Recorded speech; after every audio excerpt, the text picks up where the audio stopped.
আসসালামু আলাইকুম। আমি হাজির হয়েছি একেবারে সাম্প্রতিক, সুপ্ত আর একটু খারাপ খবর নিয়ে মিসেস পটল চাচি, চ্যানেল তালগাছ নিউজ থেকে। আজকের প্রধান শিরোনাম হল এক ব্যক্তি রাতে ঘুমাতে গিয়ে সকালে আবিষ্কার করল সে তার বালিশ নয় বরং তার বিড়ালকে জড়িয়ে ঘুমাচ্ছিল। বিড়াল এখন থানায় জিডি করেছে, সিরিয়াস মুখে ক্যামেরার দিকে তাকিয়ে। হা, বিড়াল বলেছে, আমার সম্মানের ভাঙচুর হয়েছে। দ্বিতীয় সংবাদ হল, আজ সকালে এক বৃদ্ধা হেঁটে আসছিলেন হাটে, তখন হঠাৎ তিনি পায়ে হঞ্চাটা খেয়ে পড়লেন। কিন্তু পরেই তিনি বললেন, পিছলাই নাই, আমি শুধু মাটির সঙ্গে আলিঙ্গন করতেছিলাম।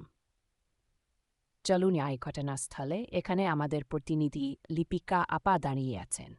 সকাল থেকে দাঁড়িয়ে আছেন, এখন শ্বাসকষ্ট পাচ্ছেন, বসে পড়েছেন। আপা, ধন্যবাদ পটল চাচি। আমি এখানে দাঁড়িয়ে বলবো, কিন্তু বৃষ্টির কারণে পায়ের জামা চিপচিপে হয়ে গেছে।